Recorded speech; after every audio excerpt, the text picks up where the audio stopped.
Oh my god, it's so cold outside!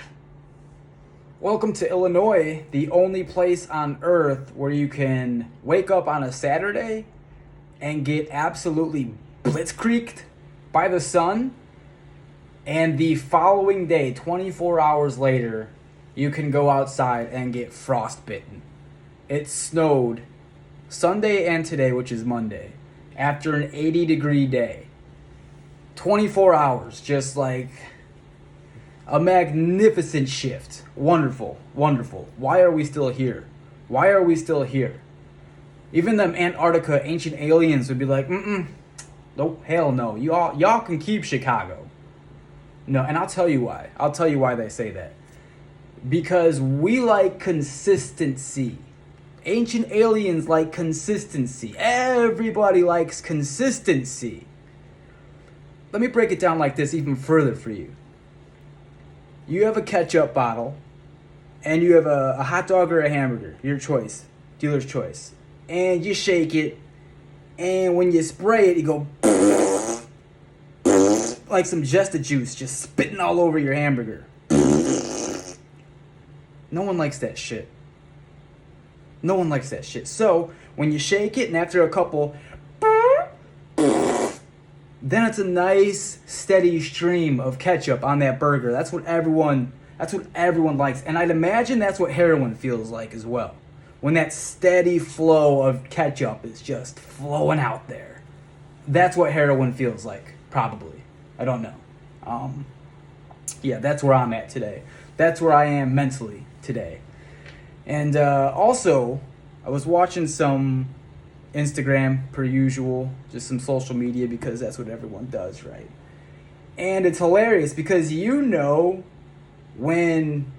an Instagram viral dance has reached its life cycle. Like you see it, you see who's doing that dance, that viral dance that was so lit for years maybe. And then all of a sudden, you see like people that keep an extra copy of their W-2 in their back pocket doing the dance, like doing the gritty. And that's when you know that this shit is over, that it's dead. Like when someone is supposed to be in an urn is doing the gritty, it's dead. It's dead. It has reached its full cycle and it's dead. And that's what I saw on Instagram. I saw someone that should be in an urn doing the gritty. And it's just... there's certain white people that can dance. There's certain white people that cannot dance. Know who you are. Thanks for listening. Thanks for being here. Thanks for being here and always supporting me and my mental self, because as most of you know, I've fallen down a flight of steps when I was 6 months old, and I went to high school next to a poo plant. So I'm sure there's a whole bunch of retardation going on upstairs. But no filter, that's what you get out of me. So pros and cons to that, if you like me. I'm sure there's some that don't, but I still love you, baby. Thanks for being here. Thanks for blessing me. And, well, shit, man, let's get into the show, shall we? It's a nice little prelude. What do you want to talk about? I know life is hard. Life could be so hard, and I like to empathize with people. And a lot of people think that I have like this picture-perfect life. And it couldn't be further from the truth. That's one of my curses that I have, because people see me physically first, obviously, and whatever the stereotype, I have blonde hair, blue eyes, white skin. Like it looks like I was born with a credit score of 780 and could just take out a loan to buy a house and put anything on credit. And police leave me alone. The whole 9 yards, and it's just not the case. So, I mean, I think I'll talk about that a little bit today. But sometimes the nicest people, man, have the most fucked up lives. And I think where that stems from is because these people understand how bad life can get and the place that it put them mentally, even in some cases physically, where they had gotten. And they don't want that to happen to anybody else. They really don't. They don't want anybody else to feel that way. So they go out of their way to be nice. And it's funny, man. If you're into like superhero movies, I'm not right now at the moment, but when I was growing up, obviously, those were huge things like Batman. And a funny thing about those movies is, like, villains and superheroes, they always have like the same backstory. It always stems from pain. Every time. Every villain, every superhero, it stems from pain. And the only difference is how they adapt to the pain. Villains will pretty much say, the world hurt me, so I want to hurt it back, and I'll go at any length to hurt it back. While the superheroes, on the other hand, they say that the world hurt me, and I'm not going to let this happen to anybody else. So choose your character. Who are you going to be? Because, like, most of us are going to go through some shit, right? If you haven't already, you're going to. And it's just how you take that path, man. What you do with that. What you do with that pain. And so my personal story, I mean, shit, man, stems back from when I was young. Basically raised by just a mom. My dad wasn't very present from maybe the age of like 11 or 12. Like, I only see him a handful of times a year, and that's still consistent, like, to this date. Like, I only see him a couple times. It's a weird relationship that we have. It's very weird. It's not like your normal father-son. Like, the relationship that I have with my son is way different than the relationship that I have with my dad. It almost kind of feels like estranged in a bit. Like, we'll do a fist bump, say hi, but there's no in-depth conversations at all. At all. We don't have that. I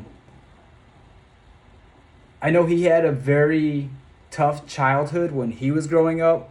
Like, his dad was the chief of police, and it was a very strict household. It was so strict, in fact, that he dipped out at the age of 18 and went to the Marines, and was pretty much an adult by then. Just grew up real quick and went to the military and got hardened there. So then that becomes my reality. Like, everything that he went through is now on me. And sometimes the only way parents know how to parent is from what they've seen before. And you can see this all over the place, man. Like, a lot of times people that have like mental problems or are like mean individuals, like abusive as hell, bullies, like, all you have to do, man, is just go take a look in the household and shit will probably be very clear. You know? Just go take a look in their household, and it's like you'll see exactly why that bully keeps shoving people and like picking on the little kids, because his dad is beating him. You know, whenever he gets home, he's getting clocked upside the head. Whenever he gets home, he sees his mom getting beat by his dad. Like, oh, that's how I know they love each other. Like, when you're a little kid, man, you're a sponge, dude. Like, you're still making these connections in your mind, and it goes really, really deep, subliminal almost. And you just, monkey see, monkey do. I say it a lot, but it really is. And that's an issue with the era we live in now, where people are growing up on the internet, and it's monkey see, monkey do. but that's a whole nother conversation for another podcast. But we're gonna stick with my upbringing. So yeah, I don't have a close relationship with my dad, and maybe some of you know how that feels as well. So you kind of feel like there's this emptiness. There's maybe a lack of confidence somewhere. Maybe a lack of something. Something is missing, definitely. And maybe you can't put your finger on it. And that's why talking helps, because then when you talk, you understand that you have these feelings. And sometimes like these feelings they're so bottled deep that you didn't even realize you had them, and they get brought up to the surface just simply by talking to someone you care about, or is just like a really good listener, like a loved one or a best friend, a cousin, anything like that. So, or a therapist. Therapist is good too. Someone you feel safe with, that you can share anything. Because when you just start talking, man, things will come up that you didn't even know. It's the wildest thing. It's so dangerous to just like keep isolated and keep everything inside, because then you only know what you think you know. Because who are you consulting? You're only consulting yourself. So now the problem is you're asking these questions, but now you're also answering the question that you're asking in your mind. And believe it or not, there's a bias. And I mean, as bipartisan as you think you are in your mind, you have a bias. And you're going to do whatever you can to justify the better outcome, right? And even in some cases, like the worst outcome, where people are like, oh man, you're a piece of shit. Yeah, I suck, blah, blah, blah. Like, it can go polar opposites either way, but you need to have like a balance. You need to talk to somebody. It's so important. It's so important. I just want to express that so much. There is help available, so.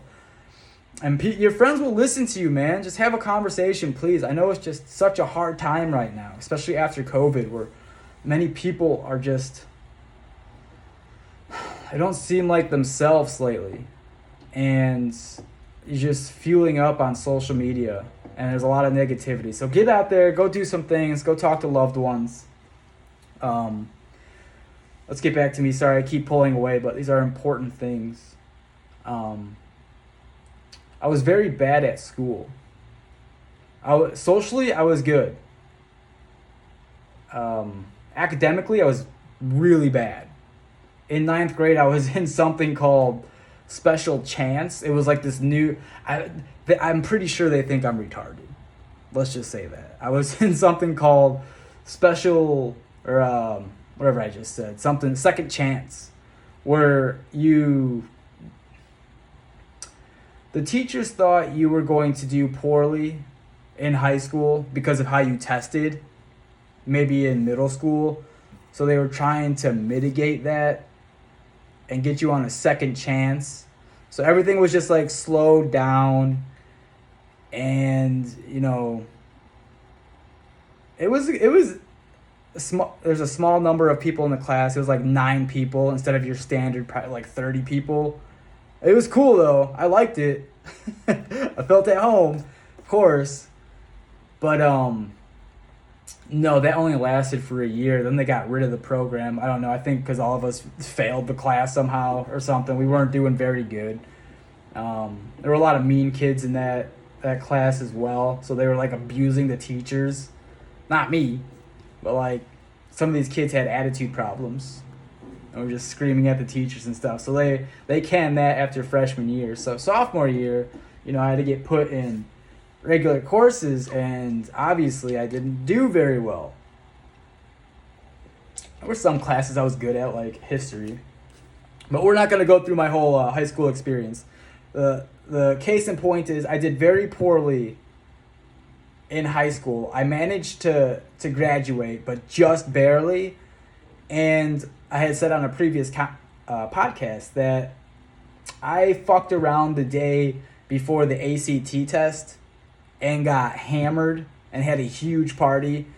I can justify it and say it was because of my birthday, but no, dude, I was drinking. It didn't even fucking matter if it was my birthday or not. I was just partying so hard.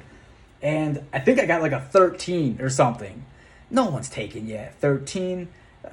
I don't even think prison would take me at 13, man.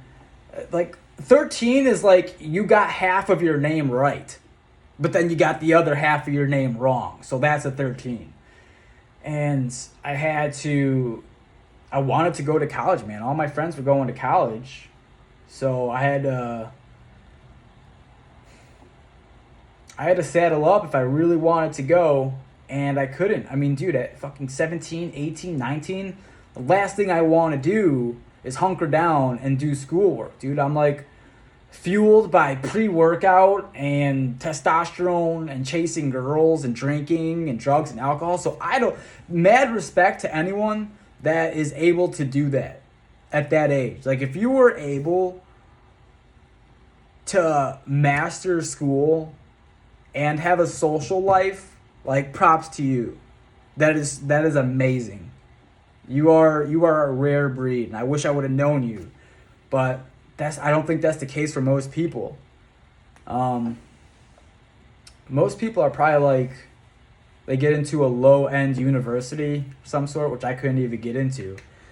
So I had to write like all of these letters to try and get into college, and I kept getting denied.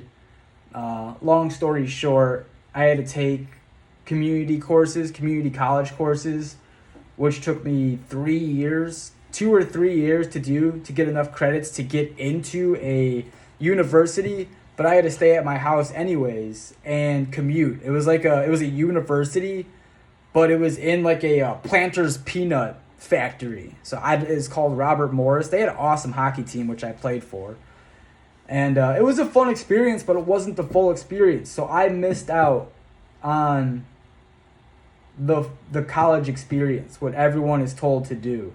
I still have to pay my student loan back, and I didn't even get that social aspect. But something tells me it probably worked out for the best, because I probably would have failed out of college and would have had to have paid like $60K back and not even have a degree. So there's that. And leading up to college, I had gotten arrested 3 times for weed and paraphernalia. So that made it hard getting a job. With that on your record. I think all of it got expunged now. But it made life really hard, man. So not having a dad, not going to college. I shouldn't say not having a dad. I have a dad, but limited relationship with my father. Didn't go to college like everyone else did, and had that experience. And it was such a pain in the ass to get a job because of my record, because I was arrested 3 times. And it just made life not what people saw me as. People see me and think that I have that perfect life, right? And it's not true at all. I went through a drug addiction as well, man. And that's like the second half of my life. So the first half was pretty difficult. And then the second half of my life, I got addicted to opioids. And that's how I ended up getting divorced. I lost my marriage and my kid at the ripe age of 30. And that was like probably the hardest thing that I've ever been through in my entire life, as it should be. It should be hard, so you don't do it again. It's like that's me in a nutshell, though. Like, get your ass kicked, and when you get your ass kicked, you better be damn near dead, so the pain. Like, you will not do that again, because of how devastating it was. You will not do that again. And that's kind of where I live at, man.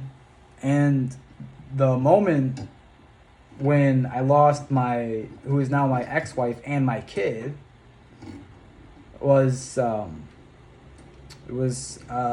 we had a night, we had a game, a hockey game, one night. Sorry, it's tough.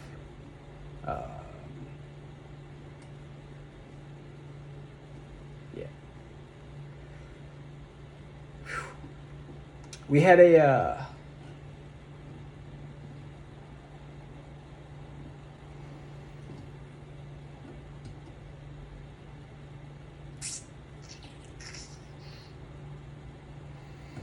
Sorry.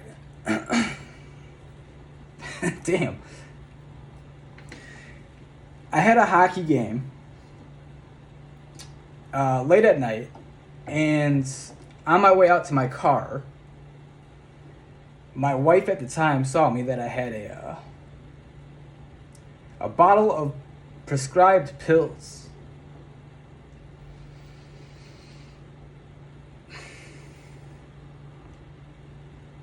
And she's like, she actually gave me the ultimatum, man. She's like, it's either the pills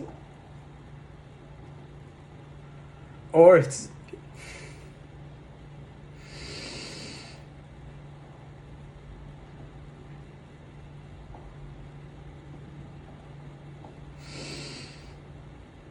fuck, man, I'm sorry.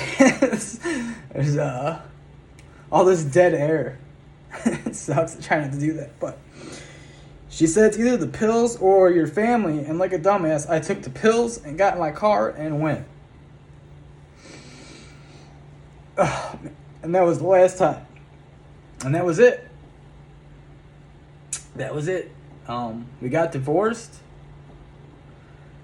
and she took custody of my kid, but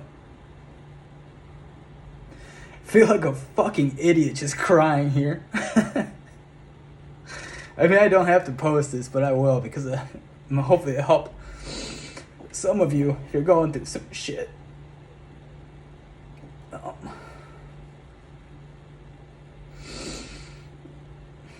Yeah, that was the hardest thing I've ever been through. But I was able to get it together, man, because I had lost my job before that as well. So, fuck, it was tough, man. I was able to get my shit together, so I had to move out of the house, and I had to move in with my brother for a little bit, maybe for a few months, and then I had to move in. Sound like a little bitch, dude. I keep doing cracking voice. And then I had to move into a place that my dad had that he rented out. So I did that, and I lived there for like a year or two. And that's when I started to rebuild my life, because of how devastating that moment was.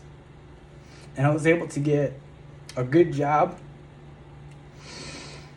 And I was just able to like get my life back on track, dude. It took time, but I was able to do it. And listen, dude, I'm an idiot. So if I can do it, like anyone else can. You know what I'm saying? Like if I can do it and kind of like dig yourself out of this hard situation, I'm sure any of you can, right? But fuck. Life gets hard, dude. I know.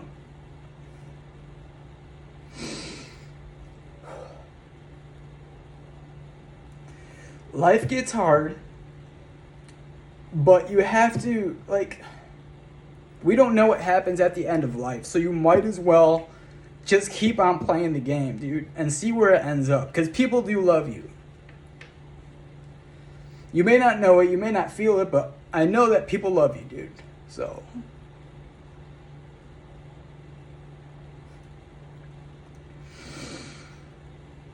oh man, just hang in there. To everyone listening, I appreciate you listening. Better times come, man. Better times come. Like, sometimes you don't always have that royal flush. Sometimes, you know, you step in dog shit and you gotta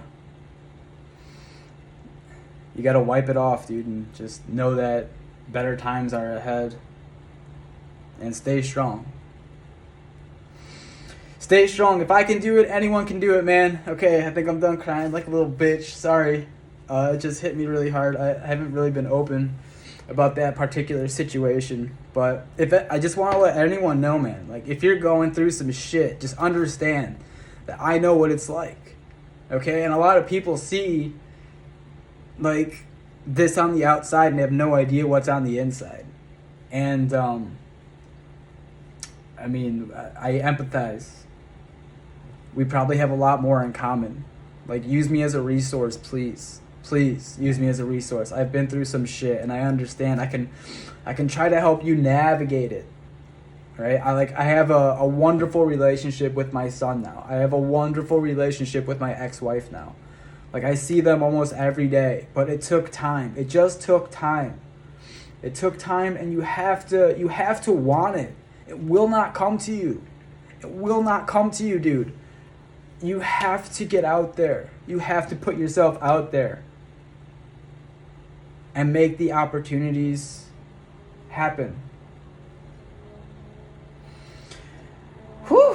We're going to end it there, ladies and gentlemen. Thank you so much for listening and supporting me. Damn, I did not see that coming. I